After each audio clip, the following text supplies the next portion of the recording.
The tabernacle, a sacred tent where the Israelites worshipped God, was located in Shiloh. This was the central place of worship and sacrifice. Before the construction of the temple in Jerusalem, Eli served as the high priest, overseeing the religious activities and offering sacrifices. The sons of Eli were scoundrels, who had no respect for the Lord, or for their duties as priests. Whenever anyone offered a sacrifice, Eli's sons would send over a servant with a three-pronged fork. While the meat of the sacrificed animal was still boiling, the servant would stick the fork into the pot and demand that whatever it brought up be given to Eli's sons. So the sin of these young men was very serious in the Lord's sight, for they treated the Lord's offerings with contempt. Eli said to them, I have been hearing reports from all the people about the wicked things you are doing. Why do you keep sinning? You must stop, my sons. The reports I hear among the Lord's people are not good. If someone sins against another person, God can mediate for the guilty party. But if someone sins against the Lord, who can intercede? But Eli's sons wouldn't listen to their father. Elkanah, from the tribe of Ephraim, and his wife Hannah took their young son, Samuel, to the tabernacle at Shiloh. Hannah asked Eli, Sir, do you remember me? I am the very woman who stood here several years ago, praying to the Lord. I asked the Lord to give me this boy, and he has granted my request. Now I am leaving him here at the tabernacle to serve the Lord his whole life. Then Elkanah and Hannah returned home to Ramah, while the boy Samuel remained behind at Shiloh, and served the Lord by assisting Eli at the tabernacle.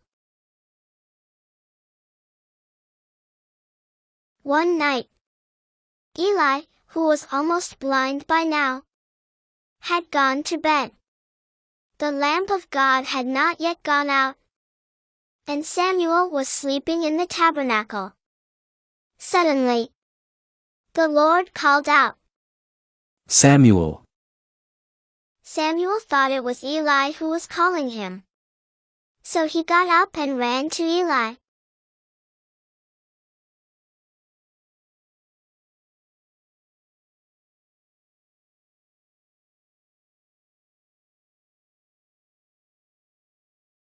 Father, I am here. What is it that you want? I didn't call you. Eli replied. So Samuel went back to bed. Then the Lord called out again, Samuel, Samuel.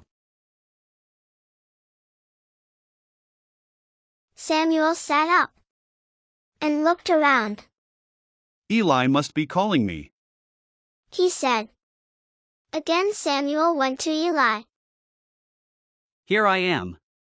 Did you call me? I didn't call you, my son. Eli said. Go back to bed. Go to sleep. And stop waking me up.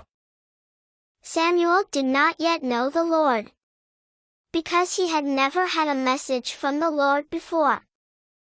Now in those days, messages from the Lord were very rare, and visions were quite uncommon. The Lord called a third time. Samuel, Samuel. Once more, Samuel got up and went to Eli. Here I am. Did you call me?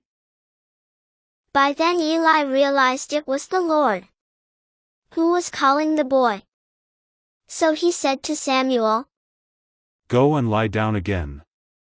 And if someone calls again, say, Speak, Lord, your servant is listening.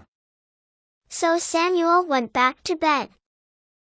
And the Lord came and called as before, Samuel. Samuel. And Samuel replied, Speak, Lord. Your servant is listening. God told Samuel that he was going to punish Eli's sons for their disobedience. The next morning, Samuel was afraid to tell Eli what God has said. But Eli insisted he tells him everything. So Samuel told Eli all that God had said. Eli replied, It is the Lord's will. Let him do what he thinks best. Samuel continued to serve the Lord in the tabernacle by assisting and learning from Eli. As Samuel grew taller, he grew in favor with the Lord and with the people. The Lord continued to appear at Shiloh and gave messages to Samuel there at the tabernacle. And all the people in Israel, from Dan in the north to Beersheba in the south, knew that Samuel was confirmed as a prophet of the Lord.